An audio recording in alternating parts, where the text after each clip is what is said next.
Thank you very much. I'm always very nervous of asking if people can hear me, because I had a friend who went to Australia and he went halfway through a presentation and suddenly forgot, and he said, "Can everyone hear me?" And some chap at the front said, "Yes, I can, but I'll be very happy to swap with someone who can't." So I think the idea of my presentation, following from Toby and Tony's excellent introductions there, was to try and bring this on to something on a more practical level of behavioural insights, because I'm actually speaking to you today on behalf of the Equine Disease Coalition, and we're starting down a journey around behavioural insights, around the focus around biosecurity and equine biosecurity. And so I'd have to say we're still fairly early in that journey, but hopefully some of what I'll say will resonate across the species. I should apologise. I did basic training in the army, and I was always told I only have 3 or 4 key points on slides. Some of my slides are a little like a train crash, and I apologise like that. The army always told you to say 3 things in a presentation. Say what you're going to say it, and then say what you've said. So, but I'm not going to do that. I think it was a short way of making presentations easier to write. It reminds me of a commanding officer who said, "Never give me something to do on a Wednesday lunchtime." And I said, "Why so?" He said, "Messes up both weekends." So, what am I going to talk about? Not my time in the army.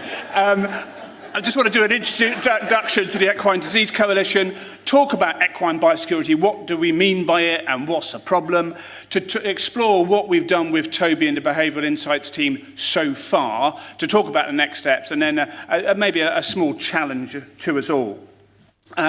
The Equine Disease Coalition itself was established back in 2011, and it followed on from a very good non-government partnership around African horse sickness, chaired by Paul Jepson, and it brought in the African horse sickness control strategy and the SI that goes with that. And so it was a very good day. Those were the halcyon days when government had money, and there was real engagement. But there is still real engagement. It's obviously just the environment in which we work is very different. And it's sought to get representation, veterinary representation from across the piece. So government, both local, central, including devolved administrations, integral to that. Clearly, the Animal Health Trust has such an important role to play here. And then a variety of other veterinary schools and charities make up that. And what have we done so far? Many of you will be very aware that consultation seems to be order of the day as far as the government's concerned, and all natures of government. And there's not. I think there's about 4 or 5 from an equine perspective going on right now, and the Equine Disease Coalition has played its part in supporting some of those. We produced back in 2013, I think, the Equine Health Checklist, which was very much the driver of what I'm talking to you about today. And I think I'm biased, of course, but I will talk about what information about biosecurity is out there. But I think this is one of the best in terms of content. I stress in terms of content. I think this is a very, very good overview. And for those of you who have got a bit of a BVA history, you might notice that we did steal somewhat the format from the BVA's responsible antimicrobial campaign a few years back. Most recently, the Equine Disease Coalition was the driver of bringing in new control measures for contagious equine metritis. This was on the back of, you may remember a few years back, the government's red tape challenge to get rid of legislation, I think like all similar types of legislation or initiatives, rather like, I think it was, what was it? I can't remember what they're called. It's not state.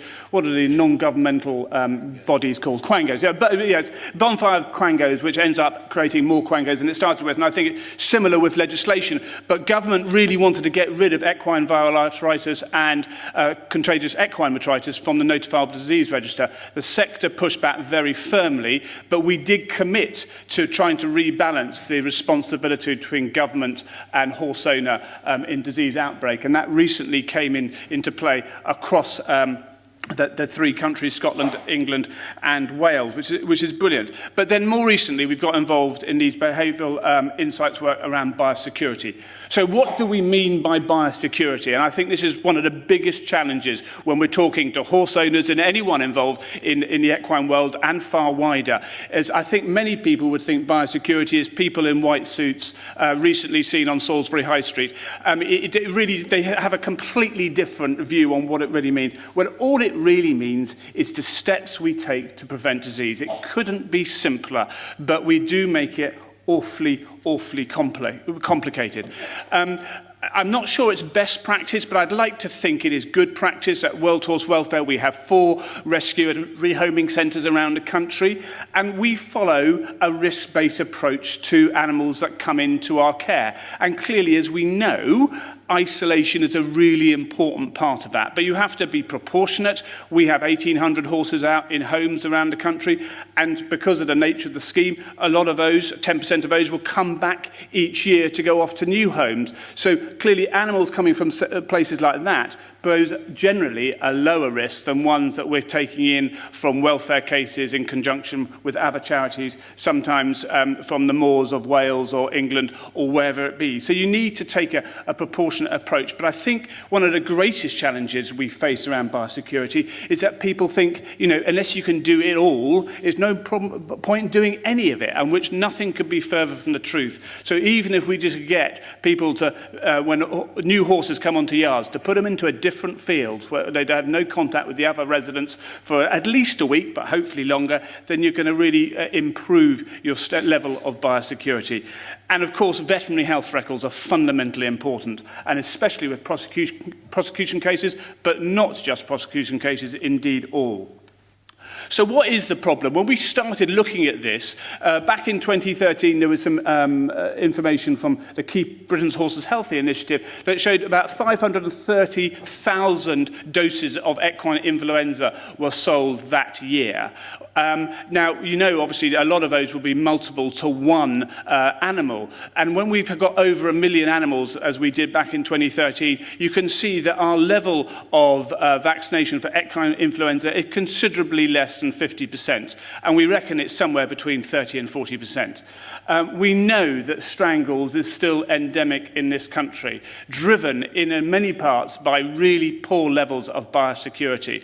And it's obviously not that long ago when we had the outbreak of equine infectious anemia, and that was brought about by animals that were imported from Romania. So you can see that the disease threat is there, and it's so often brought about by poor standards and poor behaviour with regards to biosecurity. And if you look at these two surveys, they're not directly comparable, but the Livery Yard survey run nearly a decade ago shows that there were no procedures in 40% of cases to exclude horses with disease, something that we would hope that many of us would view as just really basic. But even when we look at Red Wing survey far more recently, there was no strangles screening for new arrivals, and indeed over a third of people thought that strangles was an airborne disease. Now, as I'll come on to in a second, we're undertaking a new survey guided by the Behavioural Insights team, and that will, I've got some early results of that, but it's still running. So, around biosecurity, is there information out there? In England, Scotland, Wales and Northern Ireland, there are codes of practice for the keeping of equidae. And part of those basic codes talks about basic healthcare and how to be aware of and what steps to take with illness, animals that are suffering from disease. So that's, at a top line level. Then you only have to look at different organisations, including government, but also veterinary practice, also charities, also pharmaceutical companies. There is a plethora of information out there, and some really, really good information. So I think when we come to talking about content of trying to educate not just horse owners, but farriers and vets and all stakeholders within the equine sector, there's plenty of out there that we can get our teeth into. But are horse owners aware of it? You've just seen that over a third of horse owners think strangles is an airborne disease. So I think we can very surely say that horse owners, if they're are aware of it, they're certainly not understanding it and are even less likely to use it. So that's why when we were looking at this last year, and it was suggested actually by DEFRA to get the behavioural insights team in. And so last year, Toby came on a journey with us, and I know he's done some work with DEFRA separately, but I think he's found the equine world illuminating, is the term he used. So what have we done? We've run 2 workshops. The first we ran last September in London, and then one up in just outside Glasgow in last month. And we tried to get together a real good cross-section. Each workshop had about 20 people, and we looked at getting both government and non-government involvement in that. Both practicing vets, both livery yard owners, people involved in all facets of the equine sector. And at each group day, we had 4 breakout groups, and which used this sort of test methodology, which was an extension of what Toby was talking around now, around targeting, exploring, identifying a solution and then trialling that. And so in terms of putting that, and I apologize, this is a very, very busy slide, but you'll see, out of this, there was no sort of pre-briefing to the groups, and although the groups were in the two events were in the same room, they worked on it individually. So there was certainly no plagiarism here, but not surprisingly, they've come up with a huge amount of overlap. Strangles clearly had a very important part in many groups. Equine influenza, also generic contagious disease issues. So you can see that there was a great similarity between these target objectives that the groups thought out. And they basically put, as what Toby has talked about already, this East framework into action. And it was fascinating to see during the day, Toby would stop. I mean, obviously what he did just now was the first hour, and then he would take us through the framework as we went. So going through each stage, ending up with that trial phase. And it obviously identified a number of solutions. Now, in all honesty, none of the solutions identified are going to be the golden bullet, but it was more to educate us as a sector to see what the potential was around behavioural insights. Because I think what we know is that, as I've already said, the information is out there, it's clearly not getting through to those that need to implement it. And I think, why is that? I think we know from across the animal health sector is that in peacetime, people will not invest, and it sort of obviously probably relates to the insurance discussion we had this morning. People will generally not invest the required amount of time in biosecurity, but sure as hell, when strangles hits, it's amazing how yards suddenly implement the best biosecurity in the land for so long, and then it begins to wane. So in these solutions, we really do need to identify what is practical. And just to look at a couple of those solutions that came up. One around strangles, which was to see a 50% increase in uptake of strangle tests in the UK by 2020. What would seem a really reasonable objective and very, very clear. And you can hopefully see whatever you think about the practicalities of it, but it's very targeted. It's very clear what it wants to do. And one of the solutions was around to include on the PPE form a tick box for whether a strangles test has been undertaken. So it's a very good audit process too. And then another one in Scotland was around just a very simple as saying when you enter a competition, the fact that you have to tick a box to say that your horse has come from a yard or from a stable where there is no contagious disease present. Now, obviously, we can all pick holes in that, but I thought it was a very good example about how actually as a sector we need to stand up and take responsibility. So that was a really good start. But I think what we recognised was that, 20 people, or 40 if you take the two workshops together, the equine sector is a lot bigger than that. And we really didn't have enough people from grassroots, from people who were horse owners in livery yards, in private stables. We needed to get that out much more widely. And the other thing that Toby was very clear about is that you have to have a clear idea of the facts of the situation, because whatever solution you implement, you've got to monitor and evaluate it, because there are so many interventions which have had completely the opposite intention of what they meant. And I think I'm delighted that Toby didn't steal it. The best one he came up with was this operation called Scared Straight, which was an initiative started in the States and then swept across Europe, including the UK, where young convicts who had come out of jail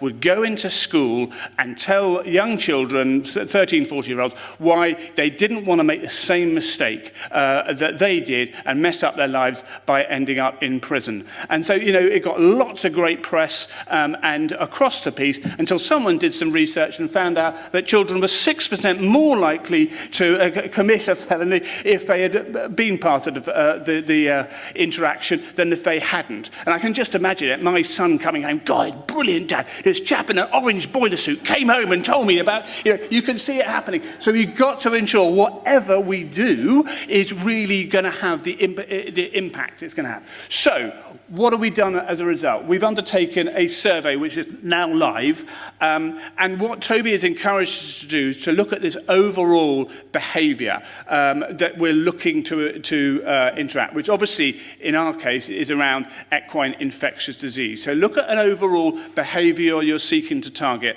and then look at the macro level and at the micro level of where those interventions might have an impact. So we've looked at it a series of categories, and you won't be able to see them, but from vaccinations and testing and isolation. So we've looked at a number of categories and then looked at the points each at a macro and a micro level. And that's what the survey is all about. It's currently live, and I'll ask the team at Animal Welfare Foundation to put this link up. So it's going to be live till the end of June. It says that you can get, if you fill it in, you stand a chance, as we know, 1 in 1,000 at the moment, of getting a free pair of welly boots. But they're not just welly boots, they're Ariat boots, are retailing at £140. What better incentive there is than that? But then from the survey results, we're going to do some focus groups led by the Behavioural Insights team, and then we will look to put that pilot out into whatever audience, because obviously what we haven't identified here is what audience we're going to focus on, whether it be horse owners themselves, or vets, or farriers, or who else, or all of the above. And then obviously we will evaluate that trial. So it's an exciting journey of which we're in a fairly early stage. I thought, if I referred you back to my earlier comment, that between 30 and 40% of the equine herd in the UK is vaccinated against influenza. We've done really well, because we found a group where 90% of them are vaccinated against influenza. So I think it potentially may show that either people are not being totally truthful, maybe their horse had an influenza vaccine about 10 years ago, or the fact that we've got a very different subset of the population, and we'll need to look out about that. But even so, 90% vaccinate against influenza, over half considered biosecurity control measures as not necessary. So I think that shows, even in this audience, we've got a huge challenge on ourselves. But it also shows what role vets play, because 90% would look to their vets for information on disease control. So there's a great opportunity there too. So I think in terms of a challenge, I think the veterinary profession and the allied professionals have a huge role to play in improving biosecurity. As vets, when was the last time outside a disease outbreak that we had a proper conversation with our clients around biosecurity and making those small steps to improve levels of biosecurity, even on top competition yards. How good an example do we set but when we're going, especially on livery yards, when we go to one animal to another and do not wash our hands? These small steps to show that biosecurity is really important. So I think we've got to, as a profession, really take a strong look at ourselves and say, are our biosecurity standards fit for purpose? And I think in some cases we may find they're not. I'd just like to say thank you very much to the team at the Equine Disease Coalition, the British Horse Council and World Horse Welfare, but especially to Toby and also Caroline Hodgkinson, who's a PhD student at the Animal Health Trust, who's been hugely helpful through this whole process. Thank you for listening. I'm very happily taking any questions.